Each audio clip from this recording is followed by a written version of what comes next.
ಅವರ ಮೆಟ್ಟಿನಿಂದ ಹಿಡಿದು ಚಪ್ಪಲಿ ಹಾಕೊಂಡು ಹೋಗಿರ್ಲಿಲ್ಲ, ಬಟ್ಟೆ ಹಾಕೊಂಡು ನೆಟ್ಟೋಗಿರೋ ಬಟ್ಟೆ ಹಾಕೊಂಡು ಹೋಗಿರ್ಲಿಲ್ಲ, ಸ್ವಾಭಿಮಾನ ಇರ್ಲಿಲ್ಲ.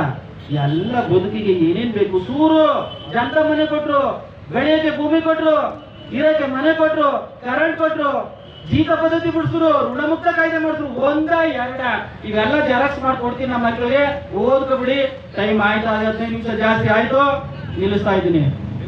ದೇವರಾಜ್ ಅರಸು ಅಂದ್ರೆ ಎನರ್ಜಿ ನೋಡಿ ಹೆಂಗ್ ಕೂತಿದ್ದಾರೆ, ಅವ್ರ ಗಟ್ಸ್ ನೋಡಿ ಹೆಂಗ್ ಲೀಡರ್ಗಳಲ್ಲಿ ಹೆಂಗ್ ಕೂತಿದ್ ನೋಡಿ. ನಾನು ಬರ್ಬೇಕೆ ಅರಸು ಜಯಂತಿ, ಅವ್ರ ಕಮಿಟ್ಮೆಂಟ್ಗಳು 100 ಇದ್ರು. ಈ ಕಡೆ ನಾನು 10 ನಿಮಿಷ ಕೂರ್ಬೇಕೆ, ಕಡೆ ಏನೋ ಒಂದು ಕನ್ಸರ್ನ್ ಇದೆ. ಆ ಕನ್ಸರ್ನ್ ಹೇಳ್ಕೊಬತ್ತಲ್ಲ, ಆ ಕನ್ಸರ್ನ್ ಇದೆಯಲ್ಲ, ಆ ಕನ್ಸರ್ನೇ ಲೀಡರ್ಶಿಪ್, ಅವರು ಎಲ್ಲ ಲೀಡರ್ಗಳನ್ನ ಹುಟ್ಟಾಕಿ ತಾನ್ ಮಾತ್ರ ಅಜರಾಮರವಾದಂತ ಲೀಡರ್ ಆದ್ರು. ದೇವರಾಜ್ ಅರಸು ಅಂದ್ರೆ ಕೊನೆದಾಗ ಸಮಾಪ್ ಮಾಡ್ತಾ ಇದ್ದೀನಿ.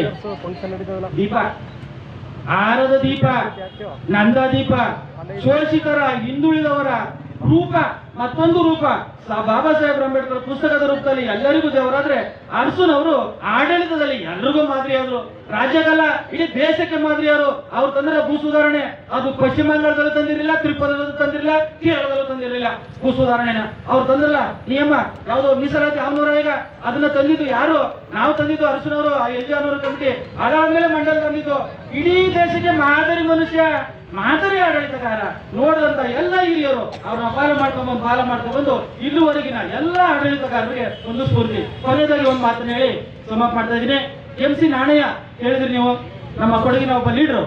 ಅವರೊಂದು ಮಾತು ಹೇಳಿದ್ರು ನನಗೆ, ಇದುವರೆಗೆ ಅವರ ಜನ್ಮದಲ್ಲಿ ಅಂದ್ರೆ ಅವರ ಜೀವಮಾನದಲ್ಲಿ 15 ಜನ ಮುಖ್ಯಮಂತ್ರಿಗಳನ್ನ ನೋಡಿದೀನಿ.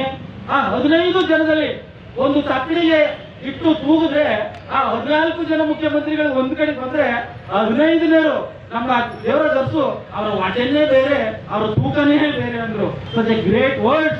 I am so happy to all those people who are gathered here, and also very thankful to Manjunathi, honorable distinguished guest, and also Tahsildar Vangayaji, Aarti madam, ಎಲ್ಲ ಇಲಾಖೆ ಎಲ್ಲ ಮುಖಂಡರುಗಳು, ಕಾಯಕ ಸಮಾಜದ ಅಧ್ಯಕ್ಷರಾದ ಮಾದೇವ್ಜಿ, ನಮ್ಮನ್ನು ಕರೆದಂತ ರವಿ ಸರ್, ಹಿಂದುಳಿದ ವರ್ಗಗಳ ಕಲ್ಯಾಣ ಇಲಾಖೆಯ ಮುಖ್ಯಸ್ಥರು, ಹಾಗೂ ಎಲ್ಲ ನಮ್ಮ ವಾರ್ಡನ್ಗಳು, ನಮ್ಮ ಮಕ್ಕಳು, ಹಾಗೆ ಮೀಡಿಯಾ ಪರ್ಸನಾಲಿಟೀಸು, ಪೊಲೀಸ್ ಮನ್ಗಳು, ಎಲ್ಲರಿಗೂ ಮುಖಂಡರುಗಳಿಗೆ ಎಲ್ಲರಿಗೂ ವಂದಿಸಿ ಮತ್ತೊಮ್ಮೆ ದೇವರಾಜ್ ಅರಸು ಅಂದ್ರೆ ಈ ದೇಶದ ಶಕ್ತಿ, ಈ ದೇಶದ ಯುಕ್ತಿ.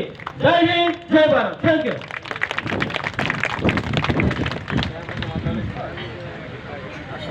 ಇದುವರೆಗೆ ದೇವರಾಜ ಅರಸರ ಬಗ್ಗೆ